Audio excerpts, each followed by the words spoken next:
Viewers. విడుదల రజని ఈమె జగన్మోహన్ రెడ్డి హయాంలో మంత్రిగా చేస్తున్న మూమెంట్లో ఏం చేసింది ఏంటి, అంతకుముందు ఏం చేసింది ఏంటి, గతంలో మనం చాలాసార్లు మాట్లాడడం, ఇప్పుడు మాట్లాడుకోవాల్సింది ఏంటి. నిన్న మొన్న ఒక వీడియో కూడా పెట్టినట్టున్నా.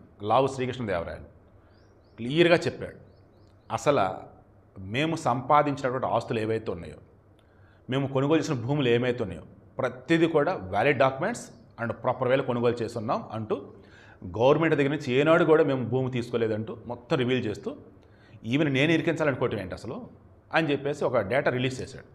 ఇక ఇప్పుడు ఏకంగా ఈమె ఎవరెవరి దగ్గర ఎంతెంత డబ్బులు కలెక్ట్ చేసింది, డబ్బులు ఇస్తానని చెప్పి ఇవ్వకుండా ఎంతమందిని మోసం చేసింది మొత్తం డేటా సహా బయటపెట్టాడు. ట్విస్ట్ చెప్పనా, ఇందులో వైసీపీ వాళ్ళు కూడా ఉన్నారు. అంటే ఈమె వైసీపీలో ఉంటూనే మళ్ళీ వైసీపీ వాళ్ళని మోసం చేసిందంటే అవునాయే ఇదిగోయా డేటా అంటున్నాడు.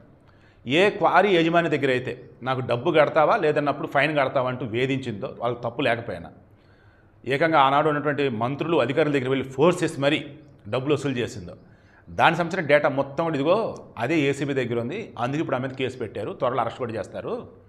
సెటిల్మెంట్ కోసం వచ్చింది కాదు కూడా అనేసరికి ఇప్పుడు నా మీద లేనిపోని ఇవన్నీ కూడా చెప్తుంది. నేనేదో ఆమె టార్గెట్ చేశానన్నట్టు ఏదో బీసీ కార్డు వాడుతుంది. తప్పు చేస్తే ఎస్సీ ఎస్టీ బీసీ ఓసీ ఎవడైతే ఏంటి అని చెప్పేసి లావు శ్రీకృష్ణదేవరాయలు బయటపెట్టిన నిజాలు ఏవైతున్నాయి విత్ వ్యాలిడ్ డేటా మొత్తం అటాచ్ చేస్తాం. చూడండి, చిలకలూరుపేట చిలకొట్టుడు ఏ రేంజ్లో ఉందో చూడండి అని చెప్పి భయంకరంగా తమ్నెల్స్ పెట్టిస్తున్నారు. చిలకొట్టుడు మనకు తెలిసిందే కదా, కొంచెం కొంచెం అన్నట్టు. ఈమె కొంచెం కొంచెం అది ఏకంగా అంటే తొవ్వేసింది క్రేన్తో అన్నట్టుగా ఇప్పుడు తెలుస్తూ ఉంది. ఎందుకంటే ఆ రకమైన వసూళ్ళు అంట. కూటమి గవర్నమెంట్ అధికారంలోకి రాగానే కొంతమంది రైతులు భూముల విషయంలో వచ్చేసి డబ్బులు రెట్నిచ్చున్నారు. విడుదల రజని ఆ గతంలో కలెక్ట్ చేసిన డబ్బులు రిటర్న్ ఇచ్చేసింది. అలాగే ఇప్పుడు కూడా రిటర్న్ ఇద్దానంటే కాదు కూడా అనేసరికి ఇక కేసు దాకా వెళ్ళిపోయింది. మరి ఆ రోజు ఏమైనా టార్గెట్లు ఇచ్చి ఆ రకంగా డబ్బులు వసూలు చేశారా, లేదు ఈమెకేమే ఆ రకంగా డబ్బులు వసూలు చేసిందా, ఇక అన్నీ ఆమె రివీల్ చేస్తే బాగుంటుంది. నేనైతే ఏ తప్పు చేయలేదు ఈమంటుంది, ఇదిగో డేటా అని చెప్పి శ్రీకృష్ణదేవరాయలు అంటున్నాడు. Let's wait and see. ఇంకొకటి, మీరు నిజంగా డబ్బులు తీసుకోపోయి ఉంటే నా దగ్గరికి 10 రోజుల క్రితం ఒక వ్యక్తిని ఎందుకు పంపించారు, ఈ కేసు ఆపండి, మేము ఎవరికైతే వారికి స్టోన్ క్రషర్స్ ఉన్నారో వారికి డబ్బులు ఇస్తాము అని చెప్పి మా దగ్గరికి ఎందుకు వ్యక్తిని పంపించారు? ఎందుకు పంపించారు? అప్పటికీ చెప్పారు. ఆ మధ్యవర్తిని పంపించి చెప్పడం కూడా ఏం చెప్పారంటే, మేము గుంటూరులో కౌన్సిలర్ ఉన్నాడు, ఆ వ్యక్తి దగ్గర దుర్గారావు అనే కౌన్సిలర్ ఎవరు ఉన్నారు, ఆ వ్యక్తి దగ్గరే మేము ఇవ్వాల్సిన డబ్బులు మేము పెడతాము, ఈ కేసు వెనక్కి తీసుకోండి, తీసుకుంటే గనక మేము ఈ డబ్బులు ఇచ్చేస్తామని చెప్పి. మరి మీరు తప్పు చేయనప్పుడు ఇవన్నీ ఎందుకు చేశారు? ఇది చేయలేదని చెప్పండి. మీరు మనిషిని పంపించలేదు, మధ్యవర్తిని పంపించలేదని చెప్పండి. ఇవన్నీ ఒక తప్పు తర్వాత మీరు చేసి దానిపైన వాళ్ళు స్టోన్ క్రషర్స్ వాళ్ళు వెళ్ళారు, పోలీసులు కేసు పెట్టారు, దాన్ని ముందుకు తీసుకువెళ్తా ఉంటే ఇదేదో మేము రెడ్ బుక్ రాజ్యాంగం అంటారు, బ్లూ బుక్ రాజ్యాంగం, ఇది ఎక్కడి వీళ్ళందరికీ మరి సమాధానం చెప్తారు. వీళ్ళందరి దగ్గర డబ్బులు తీసుకుని వీళ్ళ పరిస్థితి ఏంది? వీళ్ళందరూ కూడా మరి ఇదేం పద్ధతి? కాబట్టి ఒకసారి మాట్లాడే ముందు మనం ఏం చేశాము, మనం నిజం మాట్లాడుతున్నామా అబద్ధం మాట్లాడుతున్నామా బేరీజ్ వేసుకుని మాట్లాడితే బెటర్.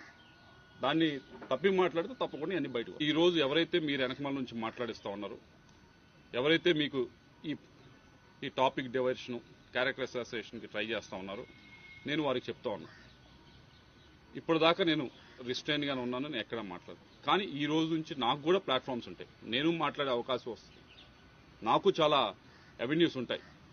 వచ్చిన అవకాశంలో వచ్చిన ప్రతి ప్లాట్ఫామ్ మీద వచ్చిన ప్రతి అవెన్యూలో కూడా నేను మిగతా వాళ్ళలాగా ఏదో బూతులు తిట్టే కార్యక్రమం నా వల్ల కాదు, నాకు చేత కాదు. లేకపోతే మిగతా వాళ్ళలాగా ఈవిడ చెప్పినట్లు నిన్న అబద్దాలు చెప్పడం అనేది నాకు చేత కాదు. నేను నిజమే చెప్తాను, ఏదైతే ఉందో ఆ ఫ్యాక్ట్స్ మొత్తం మేము బయటికి చెప్తాను. ఈ విషయమే కాదు, చాలా విషయాల గురించి మాట్లాడతాను, పేరులతో సహా తీసుకుని మాట్లాడతాను. ఇది ఎంత దూరం వెళ్తుందో చూసుకున్నాం. మీ అందరికీ చెప్పేది ఒకటే, మీ వెనకమాల ఎవరైతే ఉండి మాట్లాడుతున్నారో వాళ్ళకి చెప్పేది ఒకటే, మీరే మొదలు పెట్టారు, ఇప్పుడు దీన్ని మేము ముందుకు తీసుకెళ్తాం. తప్పకుండా దీనికి తగిన విధంగా సరైన సమయంలో తప్పకుండా వచ్చిన అవకాశాన్ని ప్రతి ఒక్కటి ఉపయోగించుకొని పేరులు తీసుకుని కూడా మాట్లాడతా అని చెప్పి మీ అందరూ కూడా తెలియజేసుకుంటాం.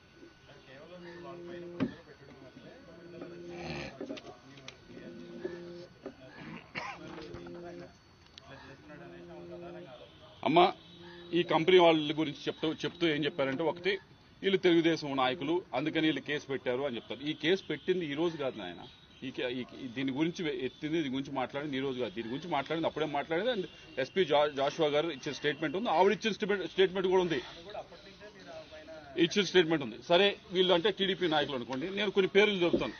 నేను కొన్ని పేర్లు, వీళ్ళందరూ వైసీపీ నాయకులే, వీళ్ళందరి దగ్గర డబ్బులు తీసుకున్నారు. పసుమర్రు రైతులు ఉన్నారు, వారు కూడా ఈరోజు వచ్చి మాట్లాడతారు. వాళ్ళ దగ్గర డబ్బులు తీసుకుని ఉన్నారు. ఎందుకు డబ్బులు ఇచ్చారు వారు వెనక్కి? రైతుల దగ్గర ఏదైతే ఇళ్లకి స్థలాలకి రైతులు ఇచ్చిన ఇళ్ల స్థలాలకి ఇచ్చిన భూమికి ఏదైతే గవర్నమెంట్ వైపు నుంచి డబ్బులు ఇస్తారో దాంట్లో నువ్వు పర్సంటేజ్ తీసుకున్నావా లేదా? నేను గట్టిగా మాట్లాడిన తర్వాత డబ్బులు వెనక్కి ఇచ్చావా లేదా? అది ఎవరు? అది టీడీపీ నాయకులా? అది ఎవరు? మరి ఎవరి దగ్గర డబ్బులు తీసుకుంది? మరి పోతారం భాష అనే వ్యక్తి ఈయన దగ్గర డబ్బులు తీసుకున్నారు, ఇప్పటిదాకా ఇవ్వలేదు. శంకర్రావు ఎంపీపీగా ఉన్నాడు, ఈయన దగ్గర డబ్బులు తీసుకున్నారు, ఇప్పటిదాకా ఇవ్వలేదు. జడ్పీటీసీగా ఉన్నాడు ముక్తావాస్ అనే వ్యక్తి, ఈయన దగ్గర డబ్బులు తీసుకున్నారు, ఇవ్వలేదు. గోల్డ్ సీను వైస్ చైర్మన్ గా ఉన్నాడు, ఈయన దగ్గర డబ్బులు తీసుకున్నారు. ఇవన్నీ తక్కువ కాదు, 2 కోట్లు 3 కోట్లు ఇవ్వలేదు.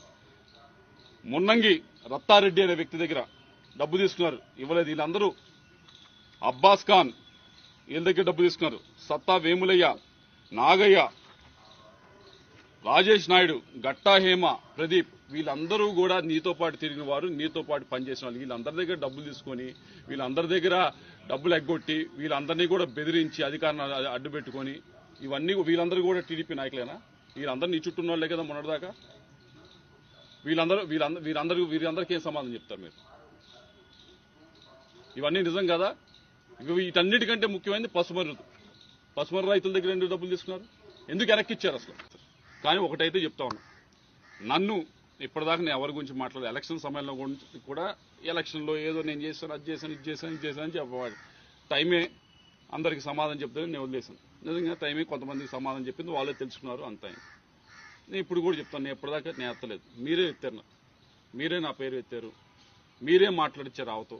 తప్పకుండా నేను కూడా మాట్లాడతాను, నేను కూడా పేరు ఎత్తి మాట్లాడతాను.